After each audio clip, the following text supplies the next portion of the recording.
Gotcha!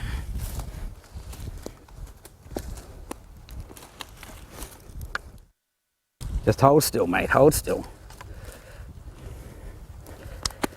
This is the most dangerous snake in the world in my book, the Coastal Taipan. And this one's a really big one. Look at the size of that. Whew. It's frightening. Just as well, it's a cold morning. I'd hate to tackle this one on a warm day. He's got half his body length in striking distance. And as snakes go, they're fast. Huge amounts of venom. He's just dripping out of his jaw just now. Extremely long fangs. And it's the third most deadly snake in the world. Look at the venom coming out under his chin there. Unreal. A bite from this one on a warm day is fatal.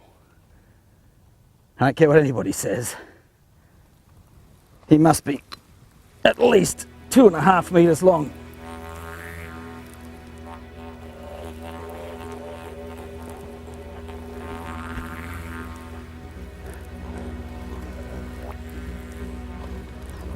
Now the reason I come out on cold days to catch these fellows is because they're ectotherms. They need the warmth of the sun to get active. Now today wasn't the perfect day, it's overcast, so it's not as cool as I'd like it to be, so there's a little bit of a handful. Now normally 10 or 15 degrees, 10 degrees is the days I like. Sunny days after an extremely cold night. In my book, this fellow is the most dangerous snake in the world. The cane fields are a paradise to the taipan. They love rats. All of those millions of years ago, when the first snakes came to Australia, some of them were better at catching rat-sized mammals than others. So today, we have the best rat catcher of them all, the taipan.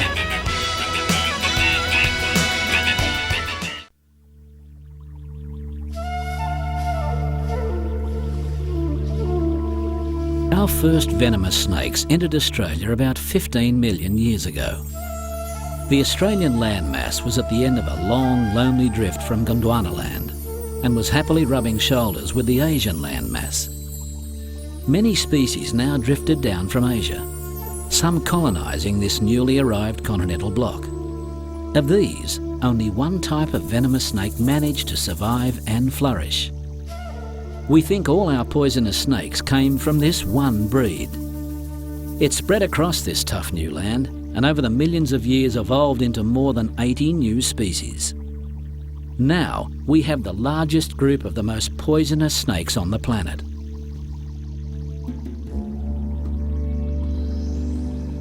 The most dangerous of these are the taipans.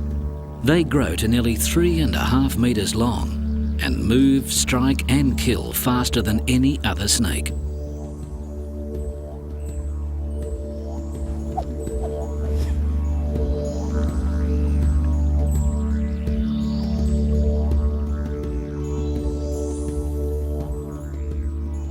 Two kinds of taipans are found in Australia, the coastal and the inland.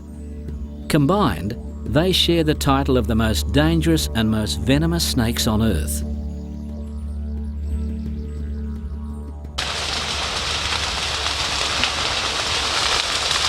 The cane lands of Queensland have become a playground for the coastal taipans and the ubiquitous black rat, and both do very well in this man-made forest of giant grass. Both are little affected by the late winter patchwork of cane firing and harvesting. They're fast-moving burrow dwellers, able to retreat safely until the holocaust of fire and machinery passes by.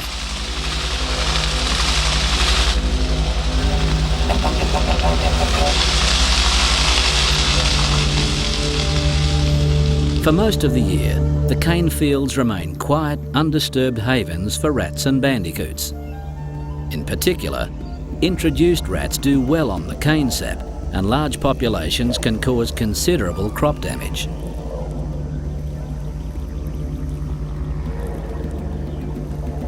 Rats are taipan magnets.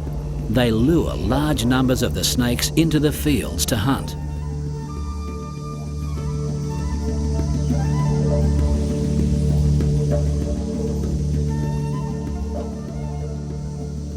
Despite their reputation, taipans are really the cane farmers' allies. Their presence in the cane fields has considerable impact on rodent populations and helps reduce economic losses to farmers.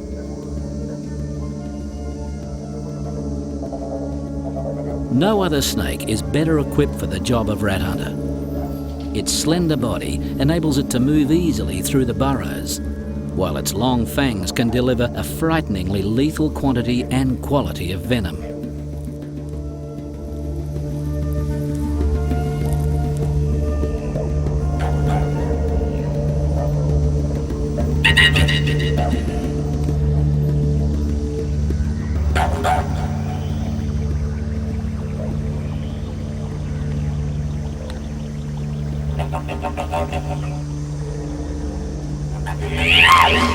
The taipan stabs and retreats in a split second, a singularly vital strategy for this rat hunter's long-term survival. Venom immobilises the rat by inhibiting the functions of all muscle tissue and simultaneously causing its blood vessels to hemorrhage and blood to coagulate. It dies within minutes. Only then will the taipan return.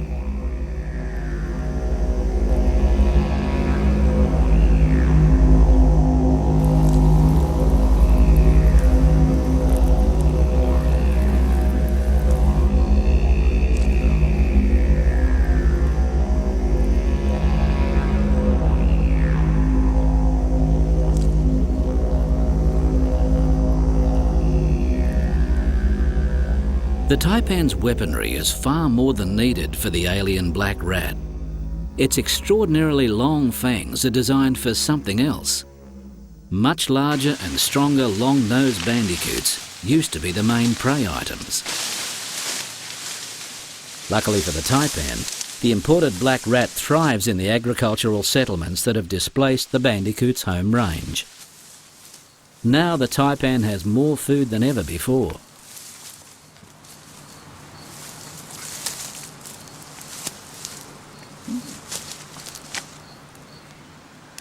One thing about these rats, you'll always find them around the edges of the cane fields. On the edges of creeks we have this build-up of sandy loam. It's easy for them to dig. Oh, look at that! He's going to bloody attack me, this little fellow. Got to be careful digging this fellow out. He might have a nest. I think that's what it is. It's a female with young, I'd say. There's some babies in there. Got it! Be careful with these bloody things, because look at those teeth. Look at those teeth. So you can imagine if it bites the taipan, these things can bite you right through to the bone. So it's a pretty formidable little animal for the taipan to actually attack. And if they've got young, they protect them vigorously. Quite a large animal too.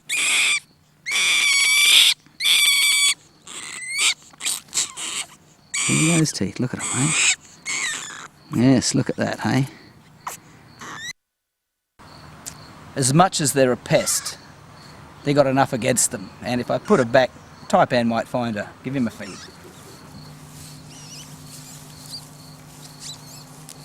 One thing about these rats, the introduced rat, it can have a lot of babies. Now there's 2, 4, 6, 8, 9 here. Now they can have up to 18. The average litter is 9 or 10. Native rats only have 2 or 4.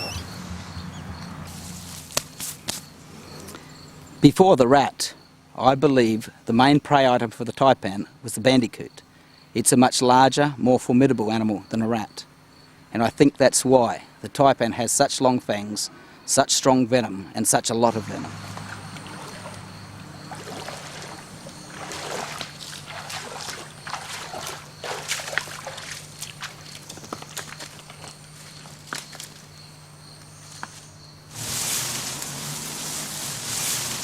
The long-nosed bandicoot is far less common now. European-style settlement and agriculture have reduced its habitat, but they're still easy to find. Oops, they can boom and scratch. Look at those claws.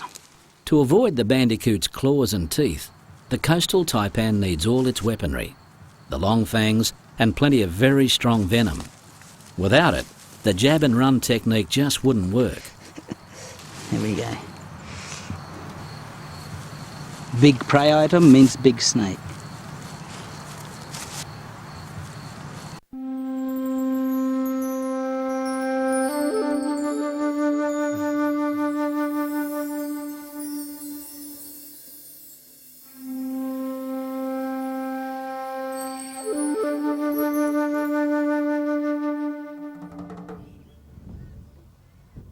It's late winter, and a female taipan sheds her skin deep inside a cane field.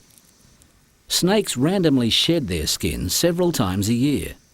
It peels from head to tail like a snug-fitting stocking. This shedding is more important than most. It coincides with the mating season. She's now in prime condition and ready to breed. From now on, as she moves across the ground, she'll leave a scent trail signalling her intentions to any passing male taipan.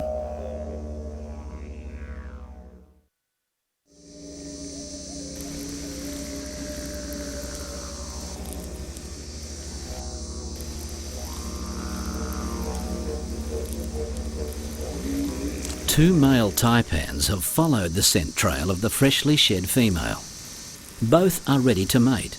To decide which one, they engage in combat.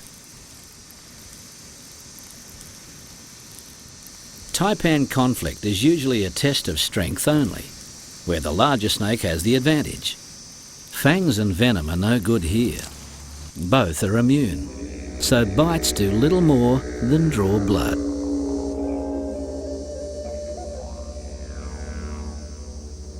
It ends with the heavier, lighter-coloured snake persuading the challenger to try somewhere else.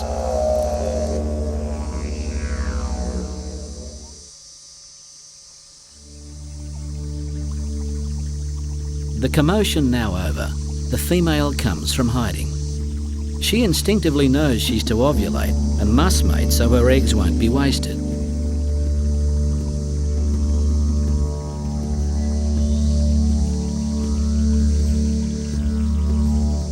The victorious male basks to restore its energy as the female quietly approaches.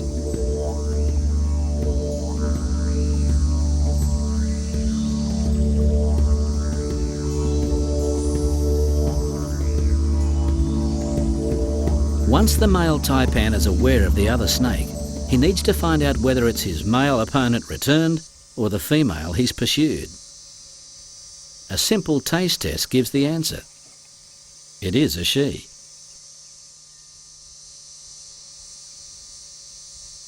Now the male has to persuade the female taipan to mate with him. It's really up to her. If she doesn't want to mate, moving away will be easy for her. Without arms or legs, it'll be difficult for the male to stop her with the weight of his body only.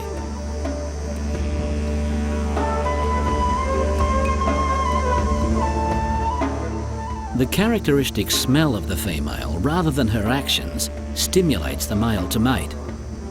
They'll remain coupled for hours.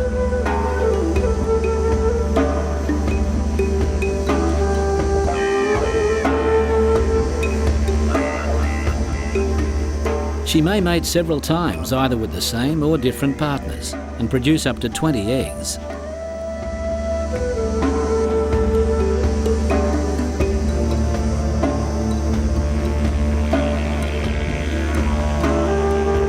The male has left and right hemipenes to help coupling to the female.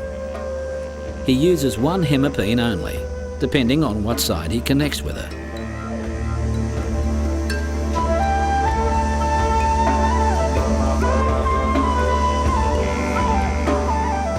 When the female's ready, she'll end the mating session by simply moving away.